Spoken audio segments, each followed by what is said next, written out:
Hello everyone, எல்லாரும் எப்படி இருக்கிறீங்கள்? இன்னும் ஒரு இன்ட்ரெஸ்டிங்கான வீடியோ ஒன்றில் உங்கள் எல்லாரையும் சந்திப்பதில் மிக்க சந்தோஷம். இந்த வீடியோ இந்த வருடத்துக்கான முதலாவது வீடியோ. என்னுடைய சேனலை பார்க்குற எல்லாருக்குமே ஹேப்பி நியூ இயர். இந்த ப்ளாக்கில் பார்த்தீங்களென்றால் நிறைய பேரால் கேட்கப்பட்ட பனானா வைப்பன் ரெசிபி நான் இதில் உங்களுக்காக ஷேர் பண்ணியிருக்கிறேன். அதோடு பார்த்தீங்களென்றால் இன்டோர் பிளான்டின் சின்ன ஒரு அப்டேட்டும் அதோட என்னுடைய பெட் கொக்கோன்ற அப்டேட்டும் இதில் இருக்குது. இந்த வீடியோ எப்படி இருக்குதுன்னு பார்க்கலாம் வாங்கோ. முதல்ல பார்த்தீங்கன்றால் ஒரு மிக்சிங் போல் ஒன்று எடுத்திருக்கிறேன். 2 நல்ல பழுத்த வாழைப்பழம் எடுத்திருக்கிறேன். வாழைப்பழம் பழுத்தால் எப்பயும் உங்களுக்கு தெரியும், அந்த வாழைப்பழத்தின் தண்டு நாங்கள் பிடிக்கும் போதே அந்த வாழைப்பழத்தை விட்டு கலண்டு வந்துடும். அந்த ஸ்டேஜில் இருக்கணும் வாழைப்பழம் பழுத்து. அப்படி வாழைப்பழம் எடுத்தமெண்டா தான் எங்களுக்கு இந்த வாழைப்பழ வாய்ப்பன் வந்து நல்ல பர்ஃபெக்டாக வரும். இந்த வாழைப்பழம் எங்களுக்கு 250லேருந்து 300 கிராம் இருந்தால் நான் சொல்கிற இந்த அளவுக்கு உங்களுக்கு எல்லாமே பர்ஃபெக்டாக வரும். இப்போ இந்த வாழைப்பழத்தை பார்த்தீங்களென்றால் நான் ஒரு முள்ளு கரண்டி ஒன்று வச்சு தான் இதை நல்லா மசிச்சு விட போகிறேன். சில வேளையில் அந்த உருளைக்கிழங்கெல்லாம் அவிச்சிட்டு நாங்கள் மசிப்போம், அது இருந்தால் கூட நீங்கள் யூஸ் பண்ணலாம். சில பேர் என்ன செய்யணுமெண்டா இந்த சீனியையும் வாழைப்பழத்தையும் போட்டு கிரைண்டரில் எல்லாம் அடிப்பினும். அப்படியெல்லாம் அடிக்கவே வேண்டாம், அது தேவையும் இல்லை.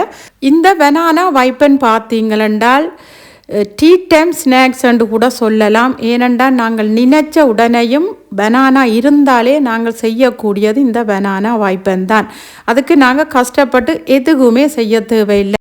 2 வாழைப்பழம் தான் எங்களுக்கு முக்கியம். மற்ற பொருட்கள் எல்லாமே எங்களுக்கு சாதாரணமாக வீட்டில் இருக்கக்கூடியதான். அதுக்காக நாங்கள் கிரைண்டர் எடுத்து பிறகு அதை கழுவி வச்சு வேலையை வந்து நாங்கள் நீட்டாக்கவே தேவையே இல்லை. இப்போ பாருங்கோ, இந்த கரண்டியை வச்சு நான் நல்ல பர்ஃபெக்டாக இது போல் மசிச்சு எடுத்துட்டேன்.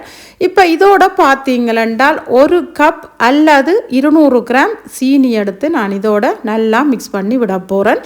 எங்களுக்கு இந்த சீனி அவ்வளவா கரையோணும் இல்லை. நாங்கள் இந்த மாவெல்லாம் போட்டு மிக்ஸ் பண்ணிக்கியே இந்த சீனி வந்து எங்களுக்கு நல்ல பர்ஃபெக்டாக கரைஞ்சி வரும். இப்போ இது போல் நல்ல வடிவாக இந்த முள்ளு கரண்டியாலேயே மிக்ஸ் பண்ணி விடுங்கோ. இப்போ உங்களுக்கு பார்க்கவே தெரியுது இந்த வாழைப்பழத்தையும் சுகரையும் சேர்த்து மிக்ஸ் பண்ண எப்படி இது எங்களுக்கு வந்திருக்குதுன்னு சொல்லி.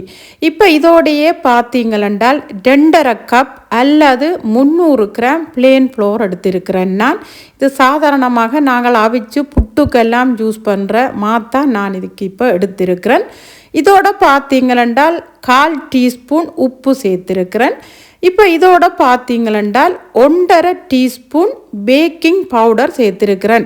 சில பேர் வந்து இதுக்கு பேக்கிங் சோடா எல்லாம் சேர்க்கணும், ஆனால் நான் வந்து இதே முறையில் தான் செய்கிறேன். இது வந்து நான் சின்ன வயதாக இருக்கும்போதே என்னுடைய அம்மா எப்படி செய்வாவோ அவளுடைய ரெசிப்பியை பார்த்து தான் நானே இது பழகினது. உண்மையில் நீங்கள் இந்த முறையில் செய்து பாருங்கோ. இந்த பனானா வைப்பன் வெளியில் நல்ல கிறிஸ்பியாகவும் உள்ளுக்க நல்ல சாஃப்டாகவும் நல்ல ஒரு டேஸ்டாகவும் இது வரும். இப்போ பார்த்தீங்களென்றால் இந்த சேர்த்த இன்க்ரீடியன்ட்ஸ் எல்லாத்தையும் சேர்த்து இதே போல் நான் இந்த முள்ளு கரண்டியை வச்சே மிக்ஸ் பண்ணி விட போகிறேன். இப்போ பாருங்கோ, இந்த கரண்டியை வச்சு மிக்ஸ் பண்ணவே எனக்கு நல்லாவே மிக்ஸ் ஆகிட்டுது. எதுக்கும் நான் இந்த கைகளால் இந்த சைட்டில் இருக்கிற எல்லா மாவையும் ஒருக்கா எடுத்து விட்டு கைகளாலையும் ஒரு தடவை மிக்ஸ் பண்ணி போட்டு இதை நான் இப்படியே வைக்க போகிறேன். இந்த பதம் பார்த்தீங்களென்றால் இதே போல் வந்தால் சரி. இந்த அளவுக்கு சில வேளைகளில் உங்களோட வாழைப்பழம் பெருசென்றால் கொஞ்சம் வந்து ஒரு 25 கிராம் 50 கிராம் நீங்கள் கூட போட வேண்டி வரும். அது பரவாயில்லை. அப்படி உங்களுக்கு இந்த பதத்துக்கு வரையிலேண்டா நீங்கள் அதில் வந்து சேர்த்து கொள்ளலாம். இப்போ பார்த்தீங்களென்றால் இதை நான் ஒரு 30 நிமிடம் வைக்க போகிறேன். நீங்கள் விருப்பப்பட்டால் 1 hour கூட நீங்கள் இதை வச்சு எடுத்துக்கொள்ளலாம். ஓகே, இப்போ பார்த்தீங்களென்றால் எங்களுக்கு அந்த பனானா வைப்பன் டோ வந்து நல்லா ஊறி விரட்டுக்கும். இப்போ நிறைய பேர் என்னடா கேட்டிருந்தீங்க, அக்கா இப்போ எல்லாம் நீங்கள் உங்களோட இன்டோர் பிளான்ட்டை எங்களுக்கு காட்டுறீங்களே இல்லையாண்டு. இப்போ பாருங்க, இது இந்த கிச்சன் விண்டோவுக்கு பக்கத்தில் இருக்கக்கூடிய என்னுடைய இன்டோர் பிளான் தான். ஆனால் எல்லாமே நல்லா தான் இருக்குது, பார்க்கும்போது நல்லா வந்திருக்குது என்று தான் சொல்லுவேன். ஏனென்றால் இதுக்குள்ள வந்து நான் என்ன ஹீட்டர் போடவே இல்லை. அதால் வந்து உண்மையில் நல்ல பச்சை பசையலண்டு நல்ல சூப்பராக இருக்குது. அதை விட இந்த எவர்கிரீனை பற்றியும் அப்டேட் போடுங்கொண்டு இன்ஸ்டாகிராமில் எனக்கு ஒரு சிஸ்டர் கேட்டிருந்தா. இதில் பார்த்திங்கன்னா உண்மையில் நல்ல ஒரு க்ரோதான் எனக்கு இருக்குது. அதை விட இப்போ புதுசாக 2 பிரான்ச்சும் வந்திருக்குது. ஏற்கனவே ஒரு பெரிய பிரான்ச்சும் வந்திருக்குது. நான் இந்த இண்டோர் பிளான்ட்டை பற்றி நான் உங்களுக்கு சொல்லாதபடியாக அதை நான் உங்களுக்கு காட்ட முடியலை.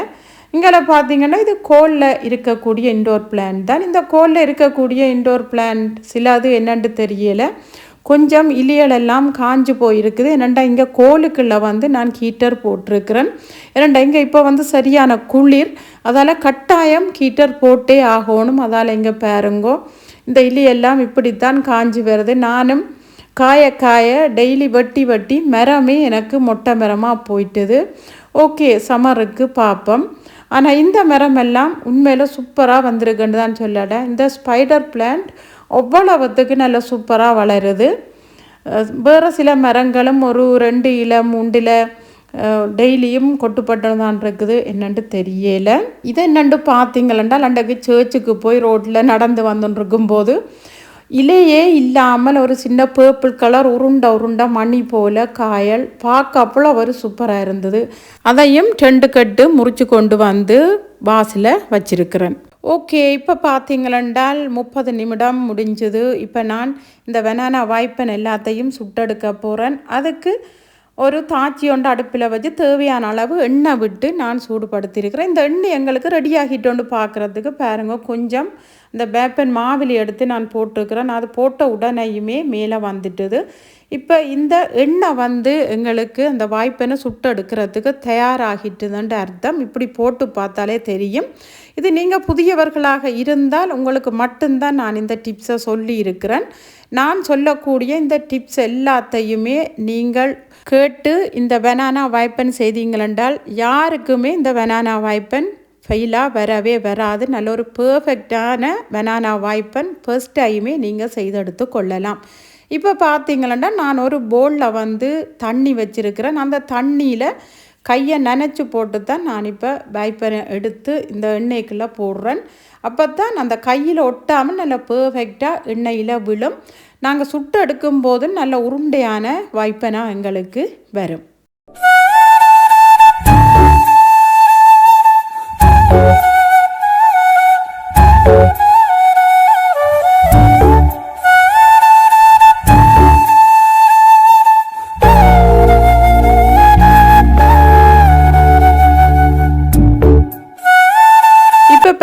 நான் முதல் பேட்ச் போட்டு எடுத்துட்டேன். இந்த வாய்ப்பனெல்லாம் இவ்வளவு பந்து போல எங்களுக்கு மேலே மிதந்து வந்து நிற்கண்டு பாருங்கோ. இந்த பனானா வாய்ப்பனுக்கு நாங்கள் மாவை வந்து நல்லா பர்ஃபெக்டாக குழச்சிருக்கிறோம்னு பார்க்குறதுக்கு நாங்கள் எண்ணெயில் போடுற இந்த வாய்ப்பன் எல்லாம் இதே போல் வந்தால் இந்த வாய்ப்பன் வந்து நல்லா சாஃப்டாகவும் நல்லா பர்ஃபெக்டாகவும் எங்களுக்கு வந்திருக்குதுண்டு அர்த்தம். இப்போ பாருங்கோ, நல்ல வடிவாக பிரட்டி விட்டு எல்லா பக்கமும் ஒரே அளவாக எங்களுக்கு இது பொரிஞ்சு வரணும். நல்ல ஒரு கோல்டன் ப்ரௌன் கலரில் வந்த பிறகு தான் இந்த வாய்ப்பனை நாங்கள் எடுக்கணும். இந்த வாய்ப்பன் போடைக்குள்ள எங்களுக்கு இந்த எண்ணெய் வந்து நல்லா நுரைச்சி கொதிச்சு கொண்டு இருக்கும். ஆனால் இந்த வாய்ப்பன் எங்களுக்கு பொரிஞ்சிட்டுதண்டு பார்க்கும்போது அந்த நுரி எல்லாம் எங்களுக்கு அடங்குற மாதிரி இருக்கும். அந்த ஸ்டேஜில் நாங்கள் இந்த வாய்ப்பனை எடுத்துட்டோம் என்றால் இந்த வாய்ப்பன் வந்து எங்களுக்கு உள்ளுக்கு எல்லாம் நல்ல வடிவாக வெந்து போய் சூப்பராக வரும். சில வேளையில் நீங்கள் அடுப்பை வந்து கூட்டி விட்டுட்டீங்களென்றால் வெளியில் கலர் மாறிடும், உள்ளுக்குள்ளே வந்து இந்த வாய்ப்பன் பச்சையாகவே இருக்கும். எப்பயுமே வாய்ப்பன் செய்கிறதுக்கு முதல் எண்ணெய் கொதித்ததும் அடுப்பை வந்து நாங்கள் நல்லா குறைச்சி வைக்க வேணும். எவ்வளவுத்துக்கு குறைஞ்ச தீயில் இந்த வாய்ப்பனை நாங்கள் சுடுறோமோ அவ்வளவுத்துக்கு இந்த வாய்ப்பன் வந்து எங்களுக்கு நல்லா சூப்பராக வரும். இப்போ நான் முதல் பேட்ச் வேப்பன் எல்லாம் சுட்டெடுத்துட்டேன். இப்போ 2வது பேட்ச் வேப்பன் நான் இப்போ போட்டுக்கொண்டிருக்கிறேன். எப்பயுமே நான் திரும்ப சொல்கிற இதுதான், இந்த வாய்ப்பன் வந்து கெதியாக சுட்டெடுக்கணுமென்றதுக்காண்டி அடுப்பை வந்து நீங்கள் கூட்டி விட்டுட்டீங்களென்றால் இந்த வாய்ப்பன் வந்து ஒன்றுக்குமே உதவாமல் போயிடும். நின்று நிதானமாக நாங்கள் இந்த வாய்ப்பனை டேஸ்ட்டாக செய்யணுமெண்டா அடுப்பை வந்து குறைச்சி இந்த வாய்ப்பனை சுட்டெடுங்கோ. ஓகே, இப்போ பாருங்கோ, எல்லா வாய்ப்பனுமே நான் சுட்டு முடிச்சிட்டேன். இப்போ இந்த வாய்ப்பனும் எனக்கு இறக்குற ஸ்டேஜில் வந்துட்டுது. எல்லா வாய்ப்பனுமே எங்களுக்கு கோல்டன் ப்ரௌனில் வந்தோடனே எடுத்தால் தான் அந்த பார்க்கும்போதும் அது நல்லா அழகாக இருக்கும். ஓகே ஃப்ரெண்ட்ஸ், இங்கே பாருங்கோ, நீங்கள் கேட்ட மாதிரி இந்த பனானா வாய்ப்பன் வந்து ஈஸியான முறையிலேயே நான் செய்து காட்டியிருக்கிறேன். இப்போ இந்த பனானா வாய்ப்பன் எப்படி வந்திருக்குதுன்ட்டு நான் உங்களுக்கு பிச்சு காட்டுறேன். பிச்சு காட்டும் போதே உங்களுக்கே விளங்கும் எவ்வளவுத்துக்கு இந்த வாய்ப்பன் வந்து சாஃப்டாக வந்திருக்குன்னு உங்களுக்கே தெரியும். வாய்ப்பன் நாங்கள் உடனேயும் சாப்பிடவும் நல்லா இருக்கும். நாங்கள் அடுத்த நாள் காலையில் டீயோட சாப்பிடவும் நல்லா இருக்கும். மொத்தத்தில் இந்த வாய்ப்பன் வந்து நாங்கள் உடனே சாப்பிட்டாலும் சரி, வச்சு சாப்பிட்டாலும் சரி, அந்த டேஸ்ட்டு அப்படியே இருக்கும். இந்த வாழைப்பழ வாய்ப்பன் எனக்கு அவ்வளவு பிடிக்கும். யாருக்கெல்லாம் இந்த வீடியோ பார்க்கும்போது வீட்டில் வாழைப்பழம் இருக்கோ எல்லாருமே நீங்கள் செய்து உங்களோட அவுட்புட் எப்படி வந்தேன்னு சொல்லி எனக்கு இன்ஸ்டாகிராமுக்கு போட்டு அனுப்புங்க, அல்லது நீங்கள் கொமெண்ட்ஸில் சொல்லுங்க. ஓகே, இப்போ வந்து ஈவினிங் டீ டைம். எனக்கு இந்த வாய்ப்பன் வந்து அவ்வளவு பிடிக்கும். இப்போ நான் நல்ல ஒரு ஸ்ட்ராங்கான டீ ஒன்று போட்டுட்டேன். ஹோலுக்குள்ளே போயிருந்தோண்டு ஒரு 5-10 நிமிஷம் டிவி பார்த்து கொண்டு நான் இந்த பனானா வாய்ப்பனை என்ஜாய் பண்ணி டீயையும் குடிக்க போகிறேன்.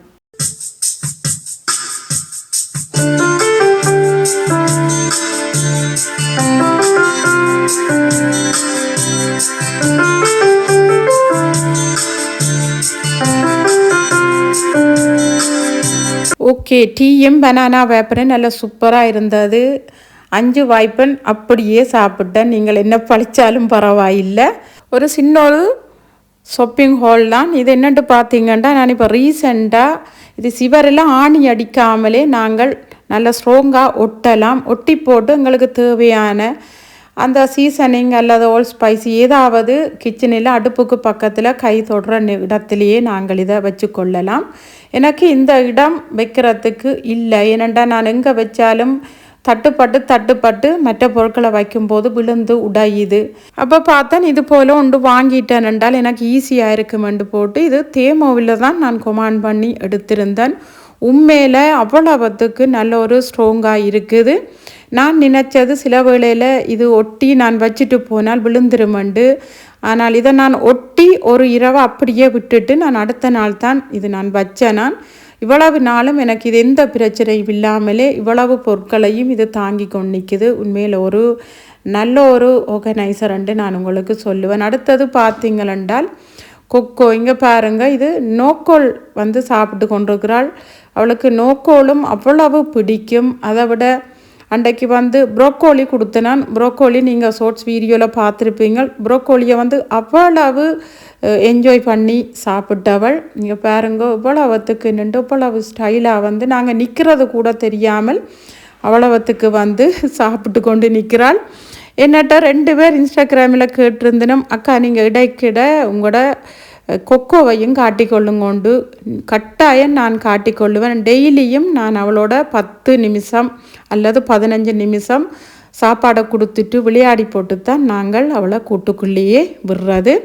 ஓகே, இங்கால பார்த்தீங்கன்னா நான் நியூ இயருக்கு வந்து கச்சான் பேரிச்சம்பழம் போட்ட பலகாரம் செய்கிறதுக்காண்டி எல்லாமே உருட்டி வச்சுட்டு கொஞ்சம் பொரிச்செடுத்தேன். நான் மிகுதியாக வச்சேன். நான் இன்றைக்கு ஒரு 3-4 நாளாக அது அப்படியே இருக்குது. அப்போ இன்றைக்கு இதை கையோடையே பொரிச்செடுத்துருவோம். இந்த பனானா வாய்ப்பன் பொரிச்ச எண்ணெய்க்குள்ளேன்னு சொல்லிட்டு இப்போ அதுக்கு தேவையான அந்த தோச்செடுக்கிற மாவையும் நான் ரெடி பண்ணிட்டேன்.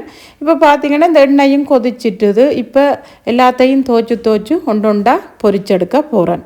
இந்த ரெசிபி எதுக்குமே நான் இதில் டீட்டெயில்டாக ஷேர் பண்ணல. என்னுடைய வீடியோவை புதுசாக பார்க்குறாக்கள் சேனலை சப்ஸ்கிரைப் பண்ணி ஓலண்ட பட்டனை கொடுத்து வச்சுருங்கோ. என்னுடைய ப்ளாகில் நான் இன்னும் இன்ட்ரெஸ்டிங்கான யூஸ்ஃபுல்லான நிறைய ரெசிபிகள் வந்து உங்களுக்காக ஷேர் பண்ண போகிறேன்.